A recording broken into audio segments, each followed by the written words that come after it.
Testing one, two, three. Hello. Good morning, Dr. Jack Kruse. Sorry about my technology there. Thank you for joining us here. So I'm just going to go over a quick outline and then we'll start the recording here. So uh, I've been following you for quite a long time here, and I just finally joined your forum here last month after the Huberman Rick Rubin podcast there, hoping Huberman officially publishes it out on his end there, because I know how important this work you do is to get out there. So this is for the chiropractic profession, and I want to kind of lead into how D.D. Palmer was actually a quantum chiropractor, kind of like how you're a quantum neurosurgeon, biologist, mitochondriac. And he actually wanted to share with the world that the word subluxation, if you break it down to its Latin root etiology, sub, less than, and lux, a unit of light. So the misalignment or bone out of place kind of model wasn't intended to be what it is now. It was meant to be a frequency kind of tonal model there. But his son, B.J. Palmer, said, "Dad, you're going on a limb. We need to, make it more scientific, objectify it, make it soap notes, X-ray it, and adjust it." And that's the model that the current world knows in our profession. So want to kind of start there if you had any insights into D.D. Palmer's kind of light model in terms of your template of how you look at biology. I wouldn't know anything about that. I don't know about his history or anything, tied to that. So, if you think you want to start there, great, but I don't know if that's probably the place that I'd start. Okay, no worries, no worries. So, and that leads me into what we're trying to do in our profession is, heal people naturally using our hands. And I'm also kind of a researcher. Before I became a chiropractor, I was given a scholarship at the NIH to go into medicine. And I tried it for about 2 years and I just couldn't do it. I didn't have the heart in me because I didn't like the animal model. I didn't like harming animals. I felt there was something different from the animal models and in human models. And so I dropped that scholarship.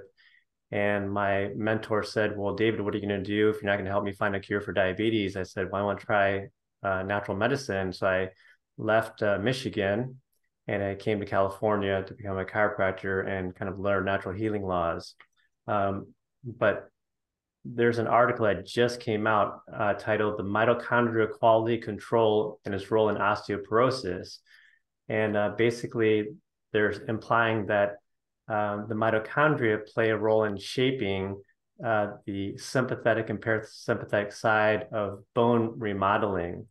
And I was wondering if you could comment on that study that just came out there in terms of how the mitochondria could play that role in helping bone shaping or prevention of osteoporosis. I can't comment on the study because I haven't read it, but the comment that you made, mitochondria shapes everything. You have to understand what a mitochondria is. Fundamentally, it deciphers the code from the sun. It reverses the photosynthetic process. So that means food is an electromagnetic barcode. The barcode from the sun, once it's transformed and it's ciphered, that's going to affect every single organ system in the body. The musculoskeletal system, on an energy basis, is probably the fourth organ system in the body in terms of energy usage. So, of course, anybody with a mitochondrial problem is going to have a bone problem. And because energy is a zero-sum game in biology, we know that because the world expert in probably mitochondrial medicine right now is Dr. Doug Wallace. He's coined the term heteroplasmy. Heteroplasmy basically is a loss of efficiency of energy over time as one ages. We generally, in health, we lose about 10% efficiency a year. So when you understand that, that's how energy is a zero-sum game. As you get older, your engines can't produce as much. So what does that mean? It means you're going to start to see diseases in the organs from top down. So the first one is the brain, second one is the heart, third one is the immune system, fourth one is the muscle skeletal system, because that's where the mitochondrial capacity for silly talking monkeys called humans, that's where they're buried. And when you understand tissues on an energy and information basis, and you understand fundamentally what a mitochondria is, because a mitochondria is like a diamond. It has a lot of different facets. You just asked me about one facet of what mitochondria do in terms of energy. On the surface,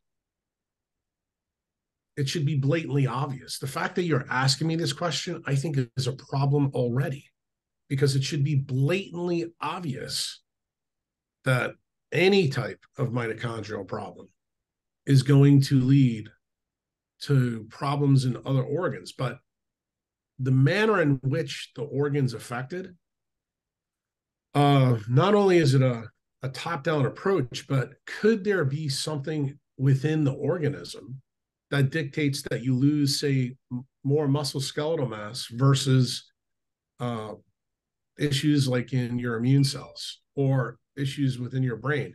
In other words, do we have epigenetic marks in us that change biochemistry? Meaning, is it a plastic effect? The answer is yes, it is.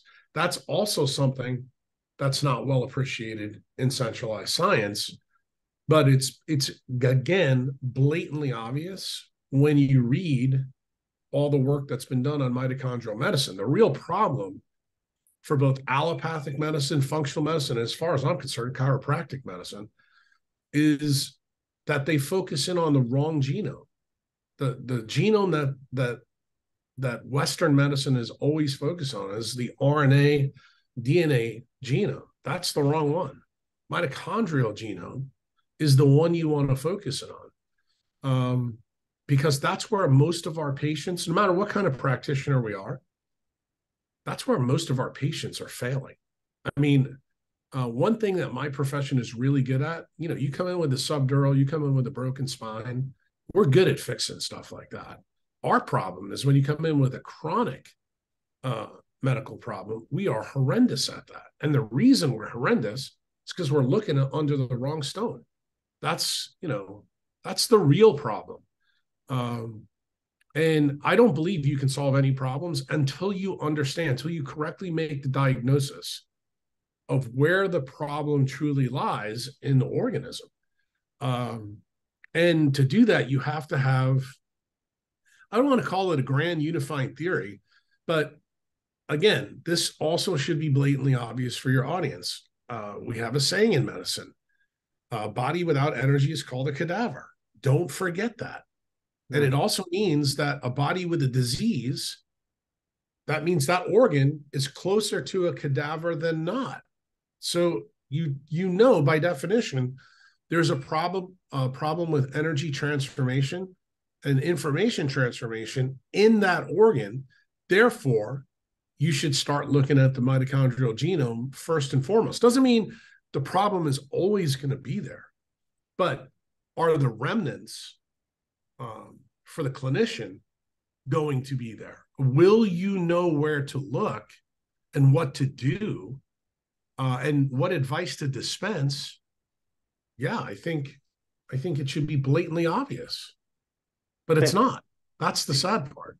Thank you for zooming me out. I tend to get too zoomed in and analytical and stuck at the partial problem rather than the whole picture. So with that, that's the problem in science, David. Just remember, that's you have to realize. You told me a little bit about your history before we started getting on here. Remember, you and I suffer from the same problem, but you can see I've probably been at this a little bit longer than you have. Reductionism, breaking things down to the parts, doesn't ever give you what the whole really can do. It's kind of what I try to explain to doctors who come to learn from me is it's like semiconduction. 1 + 1 in the conventional world equals 2. With semiconduction, 1 + 1 sometimes equals 3, sometimes it equals 4. That's the reason why your iPhone can do some amazing things in your hand. But, a simple computer, say from, Atari 40 or 50 years ago couldn't. And that change is also present in us. And, you need to understand functionally that biology and inside of cells has a humongous capability to do amazing things. I mean, think about it. We're all made of abiotic atoms that are found on the periodic table. Yet, when you go to a chemistry lab and you look at, hydrogen, oxygen, boron, lithium, silicon in a glass, and then you look at your professor, it's got to be remarkable to you that we're made out of the things that a star dust is made out of, yet we can sit here and have a communication over a Zoom and talk about things like that. That to me is the whole point. So understanding how energy is transformed in the biologic system is absolutely germane to everybody's in healthcare. Now, how you come to it, I would tell you reductionism always leads to half truths, and half truths always lead to full lies. That's the reason why chiropractors have problems in their specialty. It's the reason allopathic medicine has problems in their specialty. It's the reason why functional medicine has their own bag of tricks that they have to deal with. The irony is that we all point the finger at each other and say, oh, you're an idiot, you're an idiot, you're an idiot. Turns out we're all idiots if you want to know the truth. Because we, just like you said, we've all been schooled to look at nature from a reductionist standpoint. But guess what? Nothing in nature is reductionist. It's all decentralized. Everything is based on coupled networks. The tree doesn't grow without the dirt and without the sun and without water.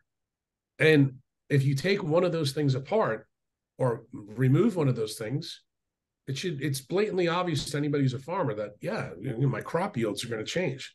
But what's amazing to me is that when our patients wear sunglasses or put sunscreen on, we don't think about how that will affect their hormone panel. But it's exactly the same process. So you're saying that the big domino effect starts objectively breaking down the brain's energy, the heart, and then the immune system. So the Surgeon General for America said that the number one new health problem is teen mental health, not adult mental health, teen mental health. Yeah, I would disagree with the Surgeon General. I think the number one problem is technology. That's what causes this problem. See, David, if you want to talk about the people that control things in our environment, like the Surgeon General, realize that they don't want you to get to the truth. Why? Because if you got to the truth, our economy would be put out of business. Why? Because we went from an industrial economy to a tech economy. Mm-hmm. It's no shock why kids are killing themselves. It's the blue screens. It's the technology abuse. We know it. The problem is the science is obvious when you read it. You know what's not obvious? When you go to a medical school, no medical students learn this because there's no PhDs teaching it. Because if they taught it, then Big Pharma wouldn't pay for the curriculum in the schools, wouldn't give labs money, and wouldn't tell them how to structure their methodology so that the lay public never gets to the point where they realize the tech's a problem. And to back this point up, let's now that I've blown up biology by saying what I just said, let's flip this around. Let's go to Steve Jobs. Steve Jobs is dead because of his technology. Why? His iPad 2, when it first came out, had an infrared sensor in it, but he never marketed it. You got to ask yourself, why is that the case? I'll tell you the reason why. Because he knew that when his devices touched the skin, especially of children, it caused a problem between RF and microwaves. So you would think if you put a device in a tech thing that did this wonderful thing to help biology, that this is something that would be championed by Apple. And it wasn't. Guess why? For the exact same reason you just asked me the question about the Surgeon General. So if you think you're going to get these answers from the Surgeon General, you're out of your mind. You clearly don't understand how the game is played in centralized institutions. And that's what this is about. The nature is fully decentralized. And it's your job as the clinician to understand that everything that's decentralized works on a coupled system. In biology, it's simple to understand. It starts with light and dark. Then it gets a lot more complicated because then it goes to the hydrogen isotopes that I told you are important in the mitochondria. That's actually the binary code of biology. So most practitioners who are listening to this probably didn't even know that that's fundamentally what mitochondria are doing. See, that's our problem. That's been blocked from our education, going back probably to the I'm going to say 1850s all the way to about 1911, because of guys like Rockefeller and the Flexner Report and things like that. There was a reason they harpooned the system, because if you realized that connecting with nature could keep you away from the profiteers that are behind the centralized institutions, effectively you would have no business model. And therein lies the key. The problem is when you're a practitioner, whether you're a chiropractor, a doctor, a physical therapist, I don't care who you are. It really doesn't matter. A dentist, your job is to take the education that you got, realize that most of it is horseshit, and find out truly how nature works. And you do that by remaining curious, keeping your beginner's mindset and constantly asking questions. Because it turns out when you ask questions of a decentralized network, the answers you usually get are not going to lead you where you think. It's going to likely be that you get more questions that pop in your head, and those questions continue leading you to a truth. And that truth will be tied to the question you asked me originally. Having a reductionist mindset is the fatal flaw in centralized science, in Western medicine. Mm-hmm. And until you understand that your mindset has to be fully decentralized like nature is, once you start there, if all practitioners started there, the world would be a better place for public health. Mm-hmm. I picked up a observation that you had seen the photo of a serial killer who was missing melanin on his forehead, and that clued you into. That was John Morant. That was not a serial killer. That actually was a basketball player who plays for the Memphis Grizzlies, who now has major dopamine problems. He was just suspended for the second time from the NBA. So it wasn't a serial killer. He may become one eventually if he continues on the path. But no, he's an NBA basketball player who's completely blue light toxic and non-native EMF, who has very altered behavior, very much like the kids that you just asked me about. Can you expand the dermatome connection to the inside? Yeah. His problem is right here over the supraorbital rim of the brain. So if you know anything about the neural crest derivatives in humans, you have to open up a neuroanatomy atlas to go back. That corresponds to the orbital frontal gyrus. The orbital frontal gyrus sits on top of the orbital plate. That's where your frontal lobes are. Those are the neocortex parts that are different between chimps and us, our nearest relatives. Chimps don't have that. So when you look at a chimp's face, they have a flattened face. We don't. Our frontal lobes are sitting over our eyes. So those pathways that are in that part of the brain are what we call the reward tracks. The neurotransmitters that form mostly those tracks are dopamine, acetylcholine, GABA, things like that. But the dominant focus there is it controls not only the way we feed, but our behaviors and our executive function. John Morant, classic case of someone who's a low dopamine individual who thinks it's smart to post videos of guns in clubs at night while he's out with his friends. Okay. Most people will say, oh, well, he's just doing this because he's a young guy. And, when we were young guys, we used to make the same mistakes. I see something different. Okay. And he is a product of the environment that he came from. And when I say environment, I'm not talking about social and cultural. I'm talking his light environment. This is a gentleman who likely came from two germ cells, mom and dad, that were also light stressed. Why? Because the problem is right here. You can see it on every picture. That's why the Twitter picture was up there for people to pay attention to.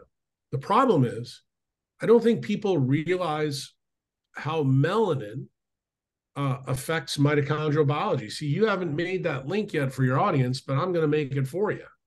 Melanin is the associate battery to a mitochondria. And when you see somebody have a melanin defect, it tells you that the mitochondria in the dermatome that corresponds to what's going on in the brain is going to be energy starved. Remember, now we're back to that hierarchy of how energy is transformed in the body because based on our mitochondrial capacity. So the case that I'm making in that tweet is that this kid is light stressed in his frontal lobes. Therefore, his behavior should be expected, but it's not. And the fact that the NBA thinks that they can punish him by taking basketball away from him and this will somehow improve the situation is a joke. That's not going to happen. He's not going to magically get better until someone understands how these things are connected. And this is part of the reason why many of these kids that are in professional sports have many of the problems that they develop. This is the reason why most of them don't live very long. It's the reason why they have multiple metabolic problems down the road. But no one links it back to the original trifecta, light, water, and magnetism.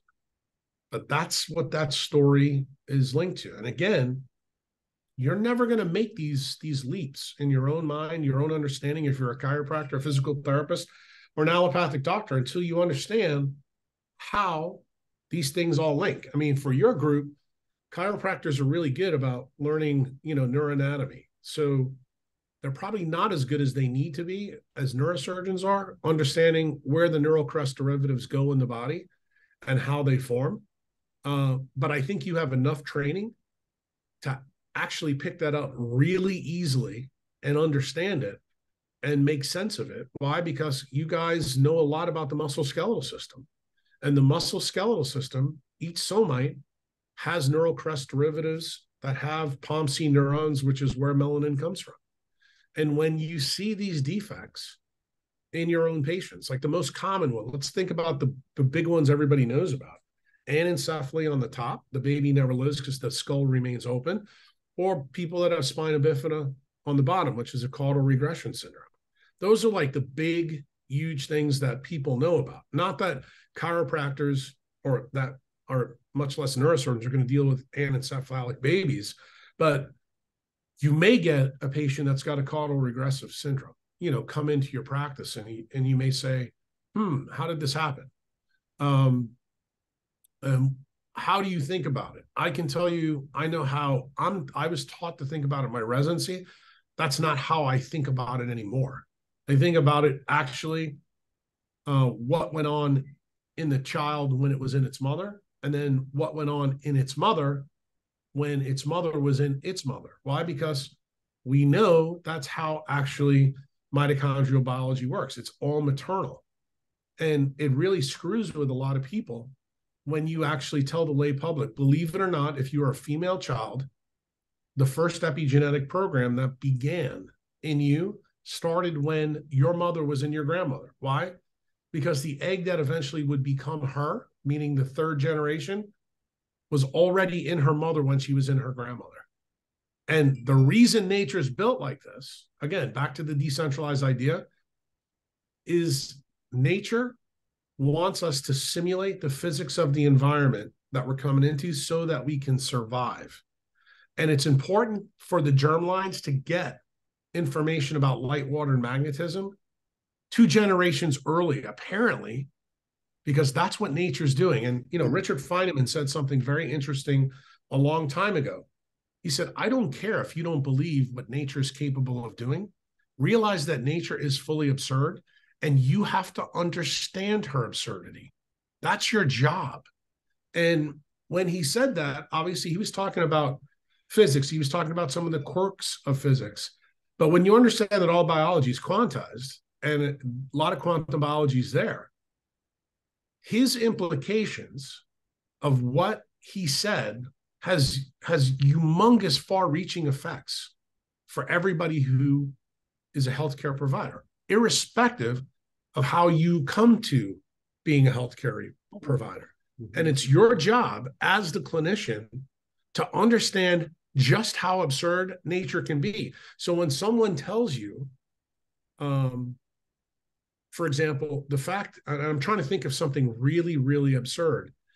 If your grandmother happened to hang out with Coco Chanel and wore the first generation of sunglasses that she made popular in the 1940s, and then began to wear, sunscreen in the 60s, it shouldn't be any shock that you now, as the third or fourth generation, have a higher propensity to kill yourself, or get tattoos on your body, or act like an idiot, because your frontal lobes aren't fully developed. And it sounds crazy when you make that leap. And I mean, I'll give you the most absurd thing. These things are all related to some of the things we're seeing in transgenderism. And it kind of shocks people when I say it. This is the big podcast that I did with Rick Rubin and Dr. Yoder recently. This hit the cutting floor. And the reason I've been talking about it on everybody else's podcast is because I want people to understand this is not a culture and social commentary that I'm making. You guys are all healthcare practitioners. You need to understand that nature is absurd. Where is this coming from? Where is this behavior coming from? You'll be shocked to find out that vitamin A controls sexual dimorphism and gender identity in humans. And it turns out when you have non-visual photoreceptor destruction anywhere in the neural axis, it actually leads to problems of neurulation in the brain.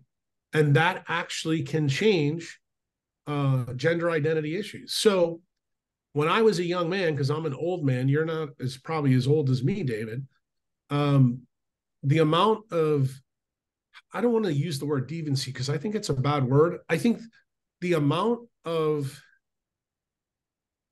abnormal gender behavior 40 or 50 years ago was exponentially less than it is today.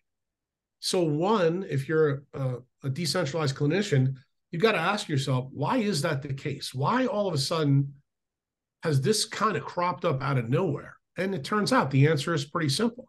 It's because our light environment has gotten substantially worse in the last 50 years.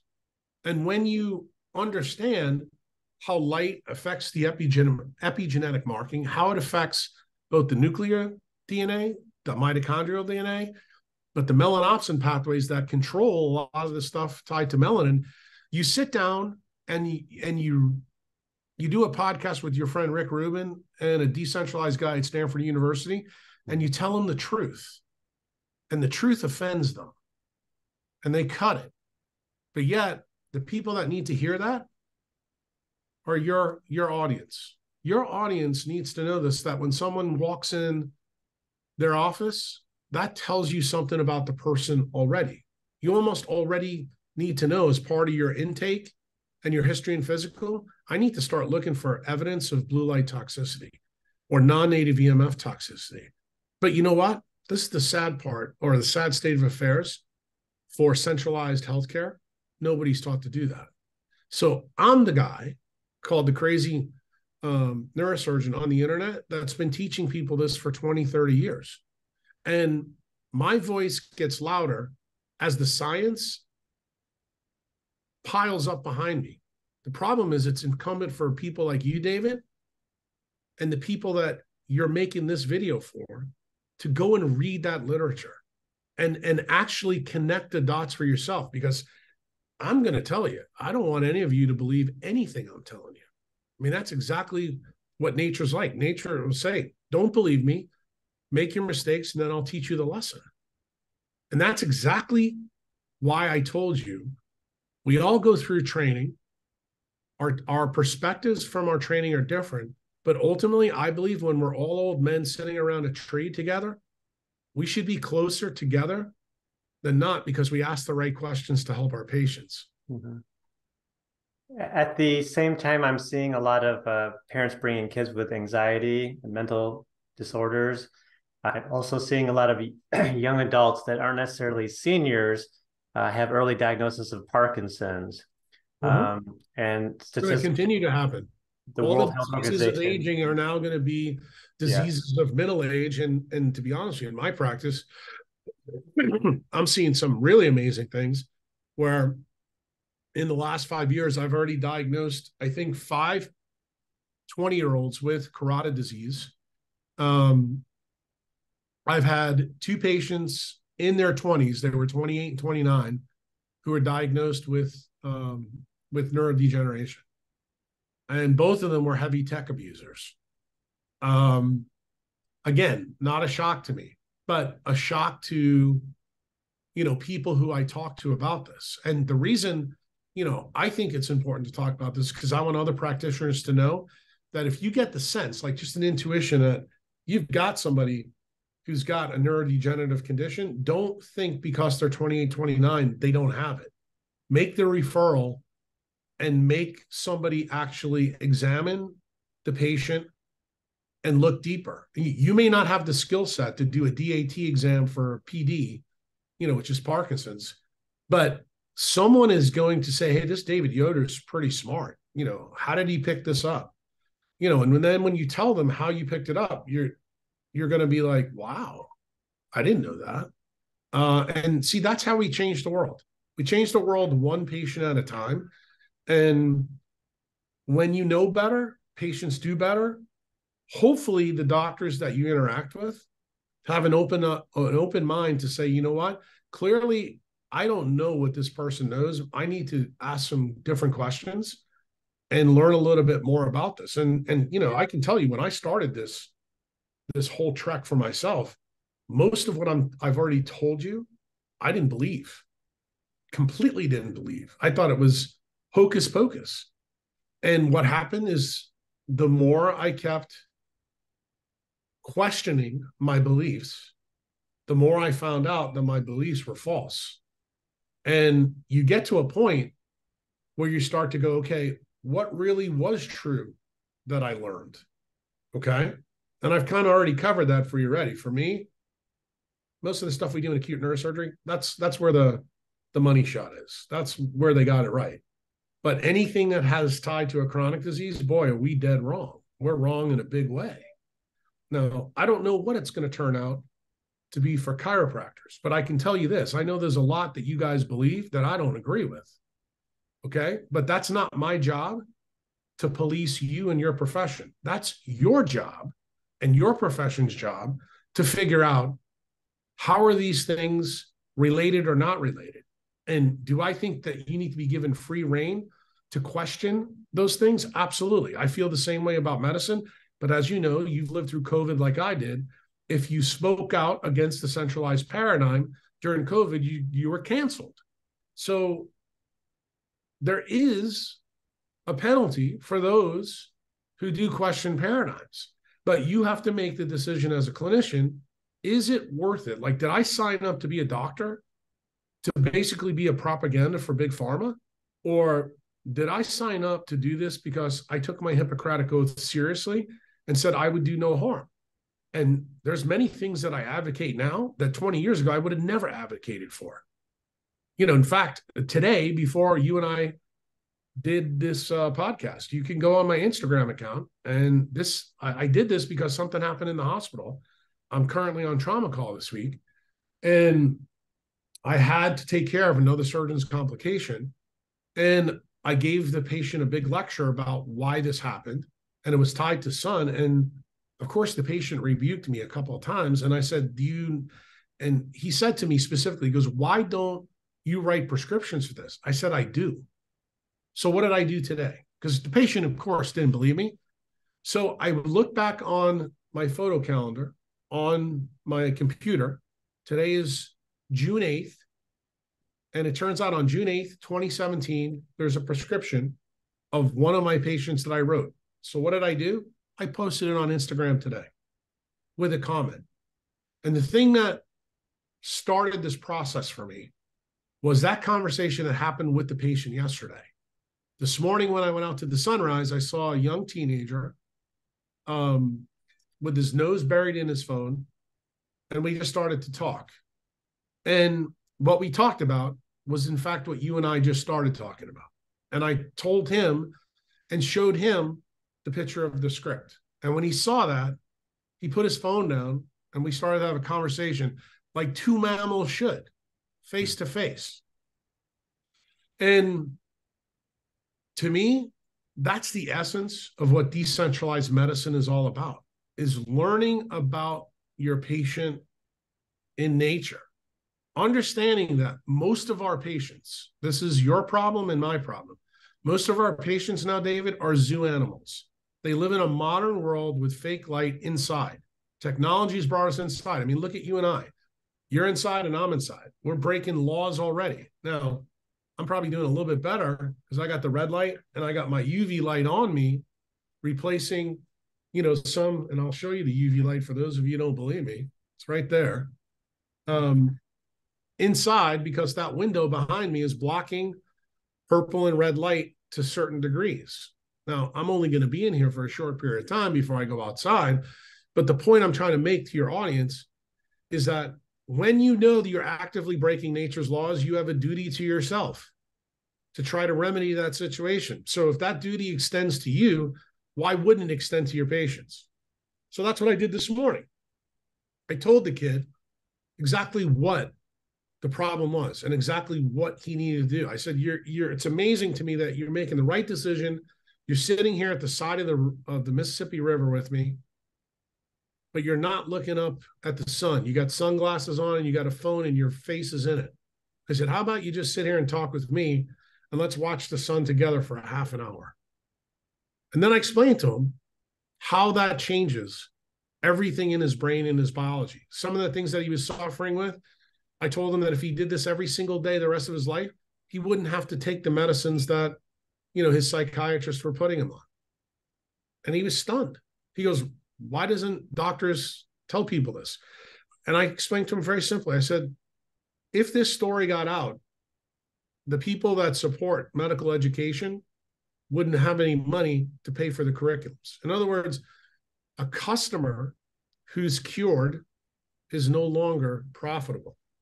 Okay? That's effectively what's going on. But remember, when David Yoder and Jack Kruse signed up to be doctors, we didn't sign up to be drug reps for Big Pharma. We signed up to try to help people towards the truth. And at least for me, the truth has been found in nature. I'm first and foremost, I'm a decentralized physician.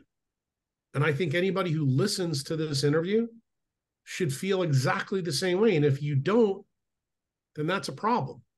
To me, that's a problem in yourself. And before you try to extend your business, maybe you should try to fix yourself. Okay? Because if you're not good enough for you, who are you really good for? You're certainly not good for the public health. And I think we all have that duty to ourselves. And I think when we really believe that, you radiate that to your network, to the people that you talk to, and also your patients. And just like bugs to a light, they're drawn to it. People love this mindset. And David, this mindset has grown tremendously because of COVID. Like people on the internet, like I've had so many friends, that want to keep rail on about COVID. I'm like, dude, it's over. Forget it. It's done with. Realize that the wounds create wisdom. I said, you know what the wound is? Right now, the public doesn't trust anything that's present in a centralized system. That's great news for people who are decentralized physicians. Why? Because you no longer have to fight against the man. Their customers are already questioning their integrity, their face validity. You don't have to do it anymore. What you need to focus in on now is you need to focus in on telling them the truth. And when someone isn't telling the whole truth, point it out. Because guess what? Your patients now are much more in tune to the bullshit story they're being fed because of what we all went through the last 3 years. And this bullshit story doesn't, I'm pounding a lot on centralized healthcare, but this extends to a lot of different areas. Why? Because COVID just wasn't a biology story. It's a financial story. It's a lockdown story. It's an economic story. And I always tell people that wealth and health are fundamentally linked. And your job, if you choose to accept it, is to embrace that. Do not be afraid to talk to your patients about decentralized networks because they are the key for getting your patients better. The more freedom that your patient has, the better chance they are of having the life that they really want. Now, they may not be your patient, very long, and I'm sure some of your guys are not going to like that, but I actually look at it as a win when I can take somebody who I have to operate on and then fundamentally make sure that they never come back. In fact, the thing that started this whole rant that I'm giving you right now about the patient that was in the hospital that asked me about this prescription, that's where it came from. I told him, I said, I fixed you. I fixed your problem, but now you have a duty to maintain what I fixed. If you do not maintain what I fixed, then it's no longer on me, it's on you. And you can't blame my profession because I told you, okay? Because all of us, whether you're a chiropractor, an allopathic doctor, physical therapist, dentist, I know that we all do a pretty good job of telling our patients what we want them to do. Patients don't do a really good job of listening to us. Why? Because a lot of times what we tell them is inconvenient, but that's okay. You still have to tell your patients the truth. And when you do that, I actually think that's when patients respect you. And I also think the levels of burnout that we're seeing, in healthcare professional also drops. Why? Because all of us then feel like we've done some good. In other words, all that time that we spent, learning all the things that we know about the body, it makes it worthwhile. That's why you signed up to do this. So aside from lifestyle questions like how's the health of your grandmother, your mother, do you use sunscreen, sunglasses, your screen time? What are some non-invasive lab markers that we can share with our patients to ask their doctors to order for them to kind of objectify how they're dealing and supporting their mitochondria, such as maybe... I would tell you that the question you just asked me is a typical chiropractor question because you guys like to go and get labs. I'm going to tell you, you just stepped over a big one. The biggest one is the history and physical. Physical examination of someone who's light stressed is blatantly obvious. When you're in a light stressed environment, first thing you want to do is look at their LDL cholesterol, look at vitamin D status, but the big one, look in their eye.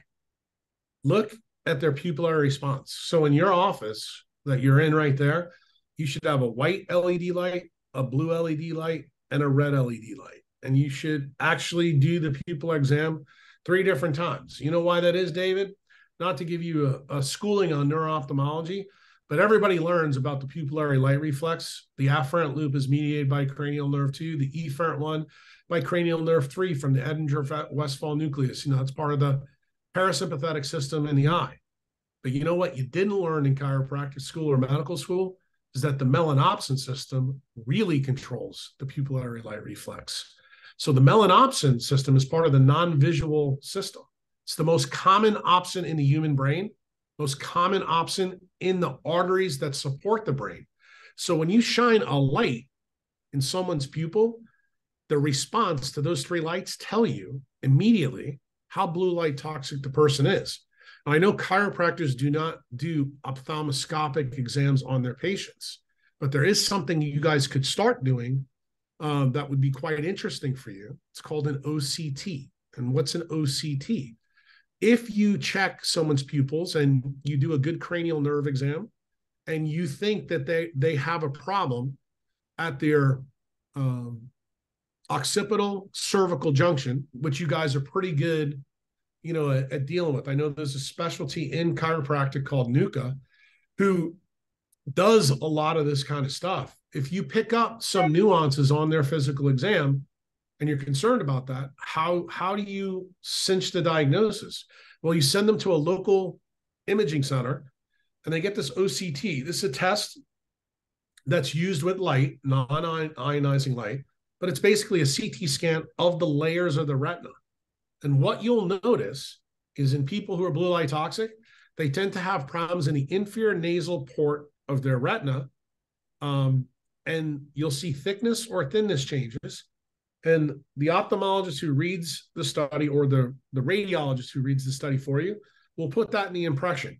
Now, you guys don't have to go to, retina school to do this. You can order the test, but you have to have the smarts to know that, hey, I just picked this up on my physical exam, so I'm going to do this non-invasive test that it could actually tell the patient that they've got this problem. Why? Because that problem, where does this tie into David Yoder's world? Well, you just diagnosed a huge issue of the parasympathetic nervous system at the top of the brainstem, didn't you, David? Right? Because that's where the Edinger-Westphal nucleus is. So I know you have a big focus on the vagus. Well, the vagus is really far away from the Edinger-Westphal nucleus in the brain.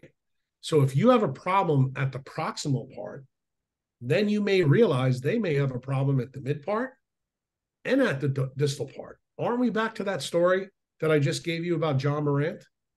That because your powers of observation as a clinician are excellent, you're actually able to put something together that maybe other people in your profession don't see. And see, that's the reason why people will pay money to come see you.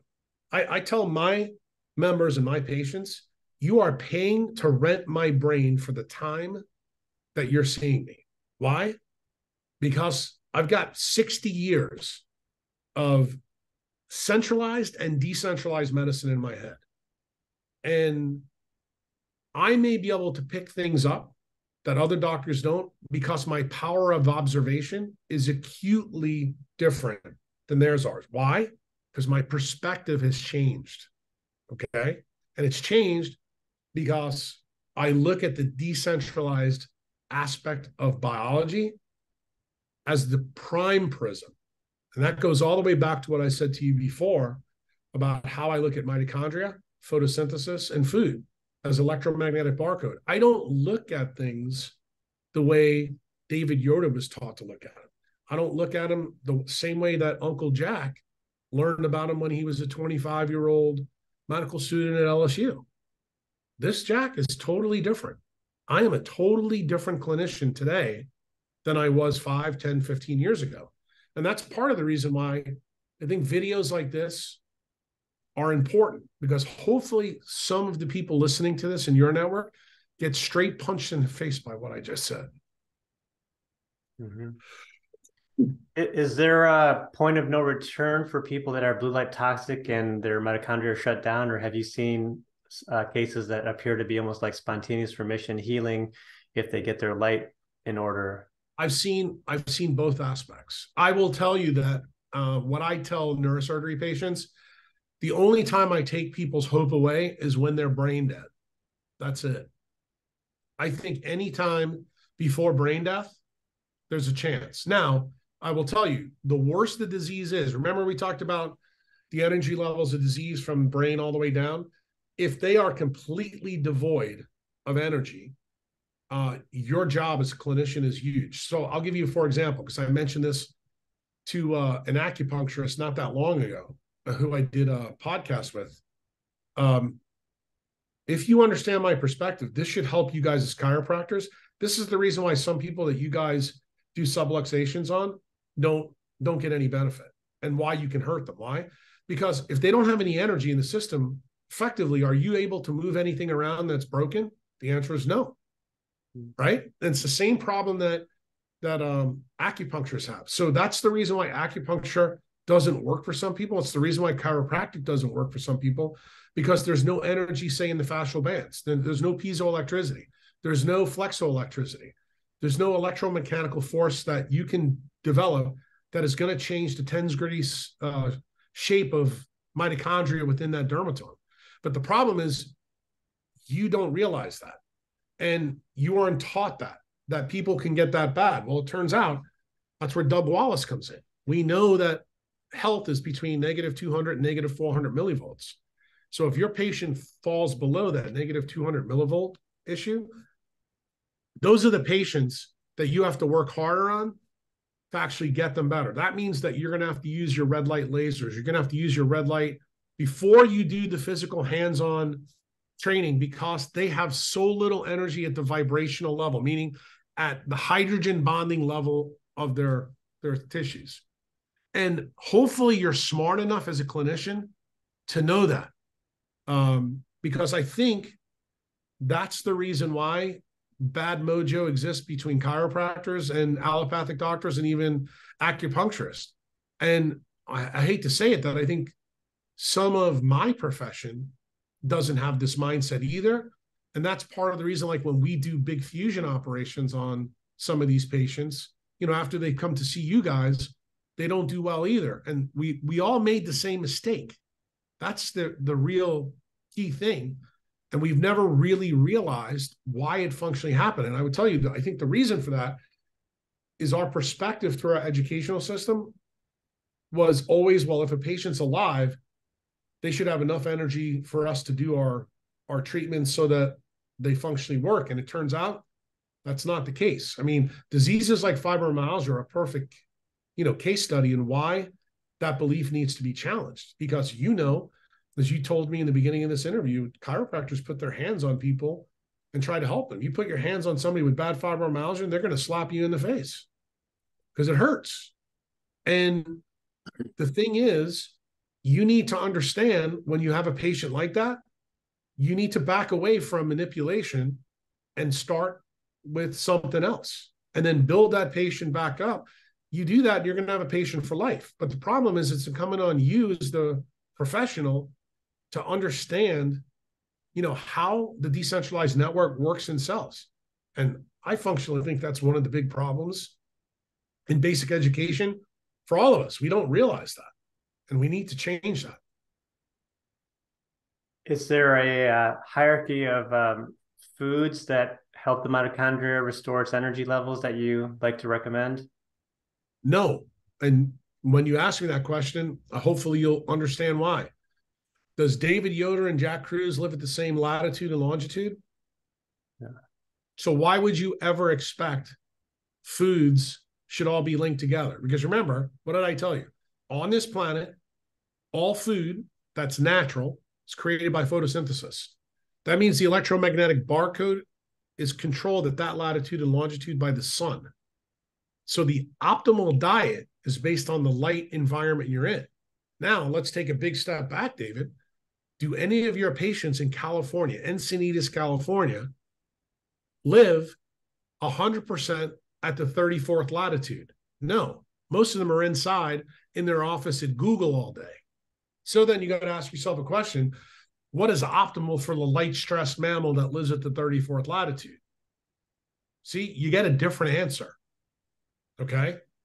And that's how you need to approach food. And I will tell you, chiropractors make this mistake a lot. So do allopathic medical doctors. And the functional guys, they totally shit the bed.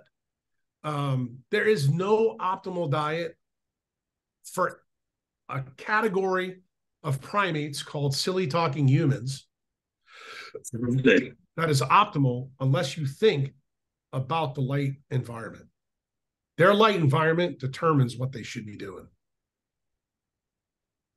Would that apply even to fish? Because fish roam around Absolutely. the water. Some people who are more light stressed are going to need more fish.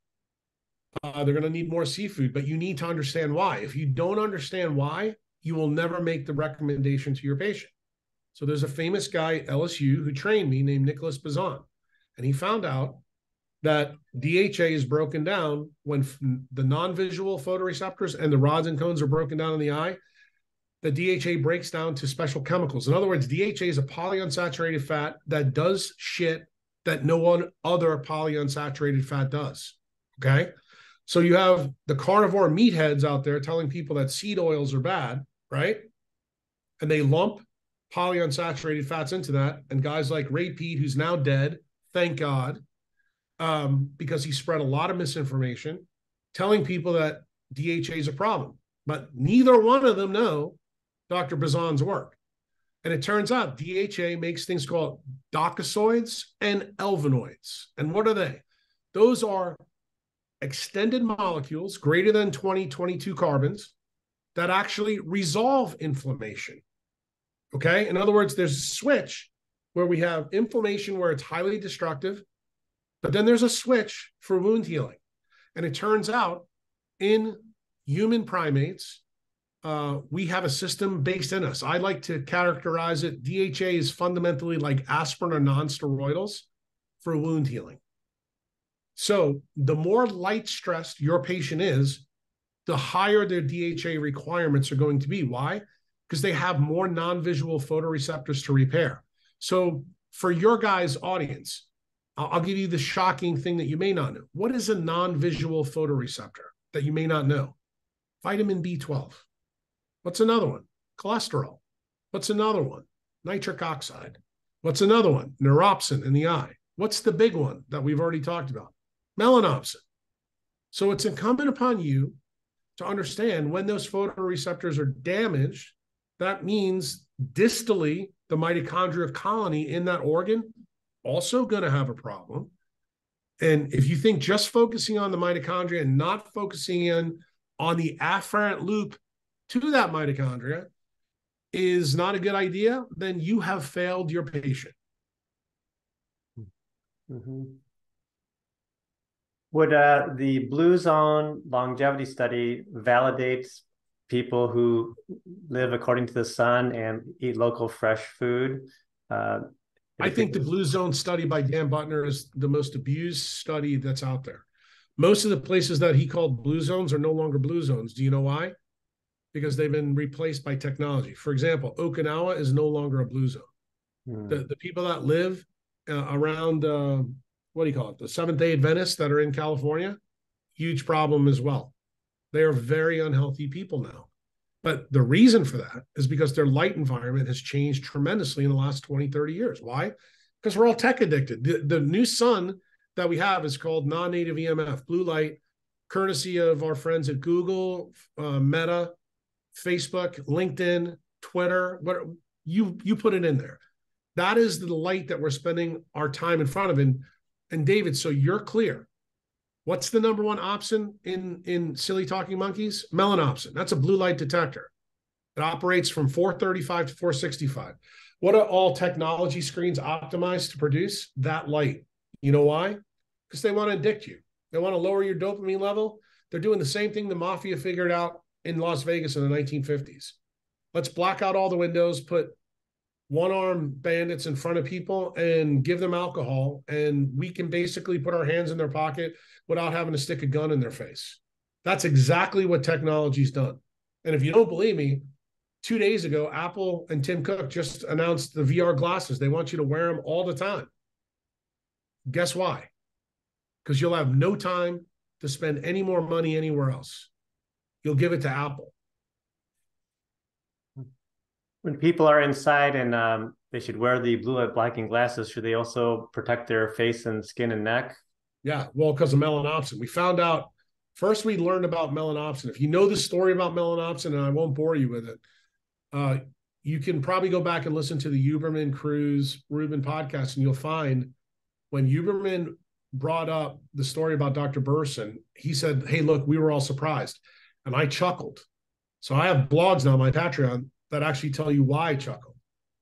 Because it was blatantly obvious to me why we should have melanopsin in our brains because of evolutionary history. That's not the point. Point is now, we found from Burson's work in the early 2000s that it's in the brain. Now we found out it's in every single artery in our body. 2017, we found out it's in our skin and our fat. So now we know that this blue light detector is everywhere we look. So your question, Jack, should we be covering ourselves when we're on the inside? The answer is yes. That's when I want you to use sunscreen, when you're in front of fake light.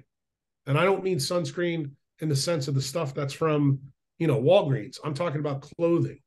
And I do think you need to protect yourself that way. But when you're outside, you need to get your skin in the game and your eyes in the game, naked as a jaybird as much as you can. And the more time that you're in artificial light, the more time you need to be in the sun. And it's the same reason I just told you about now, that ramps up the amount of DHA that you should be prescribing to patients to eat, because the more blue light stressed they are, the more of these boson loops, the short loop and the long loop, are highly stressed. And how do you know that? David, again, you're one of these guys that's big into the parasympathetic nervous system and vagus nerve. You don't realize that when the short loop and the long loop of boson are broken, those people all look like they have vagus problems. And why do I want you to understand this completely? Because I want you to stop focusing on the vagus nerve and go proximal, because you can never fix their problem just fixing the vagus nerve.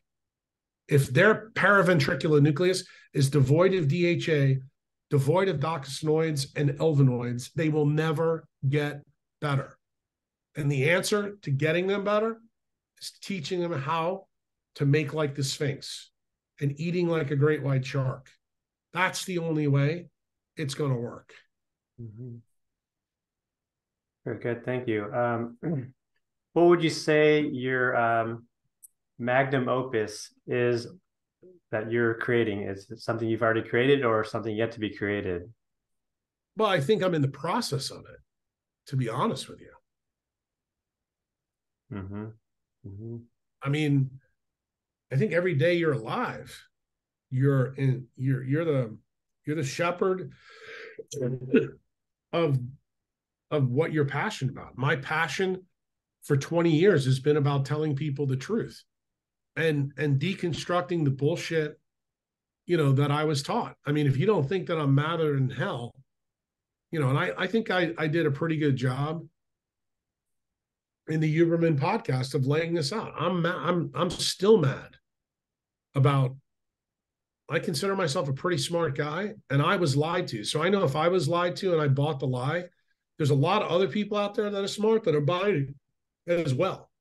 And my duty is to do podcasts like this and tell you what the bullshit story is and start asking better questions.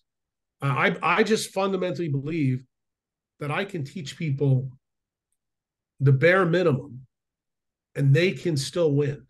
You don't need to know all this quantum physics. You really don't. I mean, the wisdom that I give people, it's so easy to understand. No human comes out of their mother wearing clothes, sunglasses, and sunscreen and makeup. So it's not a shock that we're optimized for the light that nature provides. The issue is we're all zoo animals to certain degrees.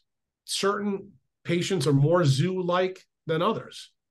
And I need to rewild people back to the human form. If I can do that before I'm dead, then I feel like I've done my job as a doctor. I've fulfilled my Hippocratic oath. And do I fully realize that when I'm on this journey, that I'm putting myself at risk? Yeah, I mean, it's the same thing when I do a pedicle screw fusion on someone in the operating room because, they decided to drive their Mercedes in the middle of the night and paralyze themselves. I got to put their spine back together, but I have to use X-ray to do that. Are the X-rays good for me? No, they're not. But I still have to sacrifice that to help them. So I look at doing podcasts like this under blue light inside as exactly the same task. And unfortunately, I chose to be a neurosurgeon. Unfortunately, most neurosurgeons are pretty damn busy at night taking care of people who don't take care of themselves as well as they should. And that's a problem. Yeah. I heard you talk about the heart having magnetic properties. I've also followed Heart Math Institute, and I'd like to finish with a thought of gratitude. So, what would you say some things or people that you're most appreciative for, or how would you express your gratitude for what you've learned? I think the most gratitude I have is for the failures in my life. Without the failures, I would have never come to the place that I am right now. So I think leaning in to the wounds that have been created, like when someone or something makes you mad, take something from that inflammatory aspect and use it positively. It's kind of like wound healing. When we get stabbed by the knife, it hurts, but the body has an ability to heal.